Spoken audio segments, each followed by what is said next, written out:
더불어민주당 이재명 대표가 오늘 백현동 개발 특혜 의혹으로 검찰 조사를 받고 있습니다. 이 대표는 검찰이 조작 수사를 벌이고 있다며 구속영장을 청구하면 재발로 출석해 심사받겠다고 밝혔습니다.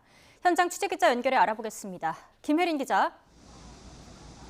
네, 서울중앙지방검찰청입니다. 네, 이재명 대표가 출석 전에 입장을 밝혔죠.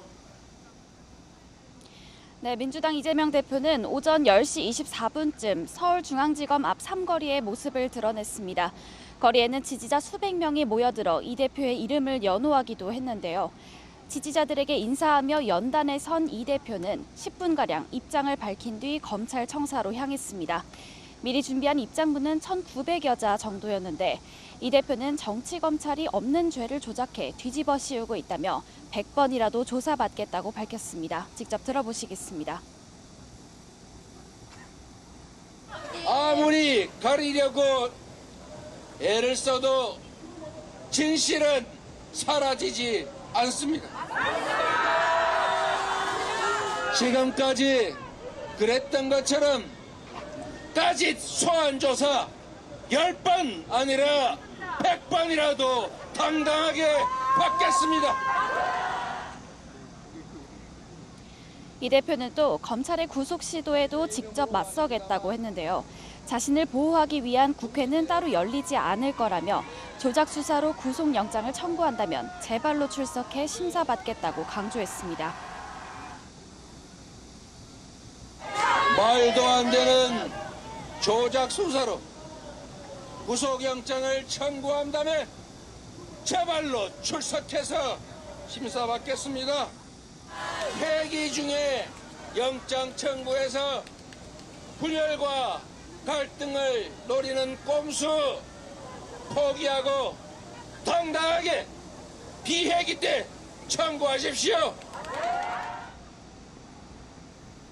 오늘 조사에서 어떤 내용이 오갈 걸로 보입니까? 네, 우선 검찰이 백현동 개발특혜 의혹과 관련해 이 대표에게 적용한 혐의는 배임입니다. 성남시장으로 있던 2015년 옛 한국식품연구원 부지에 아파트를 짓는 백현동 개발 사업에서 성남도시개발공사를 배제하면서 성남시가 환수할 수 있었던 이익만큼 시에 손해를 끼쳤다는 겁니다. 또 이 과정에서 부지 용도를 자연 녹지에서 준주거지역으로 한꺼번에 4단계에 상향해주고 민간 임대 비율을 줄이는 대신 일반 분양 비율을 확대하는 방식 등으로 3천억 원이 넘는 분양이익을 민간업자에게 몰아줬다는 의혹도 있습니다. 이런 특혜 제공의 배경엔 이 대표의 선거 캠프 선대본부장 출신인 김인섭 씨의 로비가 있었다는 게 검찰 판단입니다. 김 씨는 성남시를 상대로 로비를 벌이고 백현동 민간업자로부터 77억 원을 챙긴 혐의로 지난 5월 구속 기소돼 재판을 받고 있습니다. 하지만 이 대표는 앞서 공개한 진술서 요약본에서 공사가 사업에 참여하는 건 확정된 계획도 또 의무도 아니었다고 반박했습니다. 또 박근혜 당시 대통령의 지시에 따라 백현동 부지 용도를 변경했고 민간 임대 비율을 줄인 배경에도 식품연구원의 요구가 있었다고 주장했습니다. 그러면서 개인적으로는 한 푼의 이익도 본 게 없고 용도 변경으로 성남시가 1,000억 원대를 환수했다고 맞섰습니다.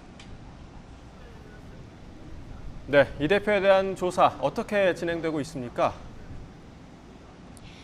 네, 이제 검찰 조사가 시작된 지 1시간 정도 됐습니다. 이 대표는 중앙지검 10층 영상 녹화실에서 변호인과 함께 조사를 받고 있습니다.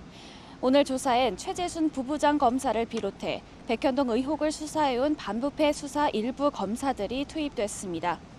오늘 250여 쪽 분량의 질문지를 준비한 검찰은 인허가 비리를 보고받거나 승인했는지 등 이 대표의 개입 정황을 집중적으로 캐묻고 있습니다. 방대한 범위의 신문이 이뤄질 예정인 만큼 오늘 조사는 밤늦게까지 이어질 것으로 보입니다. 다만 이 대표는 검찰이 이미 기소를 정해놓고 조사하는 만큼 지난 3차례 검찰 조사에서처럼 이번에도 서면 진술서로 답변 대부분을 가름하겠다는 입장입니다. 진술서는 30페이지 정도 분량으로 알려졌는데 검찰 관계자는 피의자 조사를 형해화하는 행태라며 이 대표가 지난 조사와 달리 구체적이고 또 성실하게 진술하기를 바란다고 강조했습니다.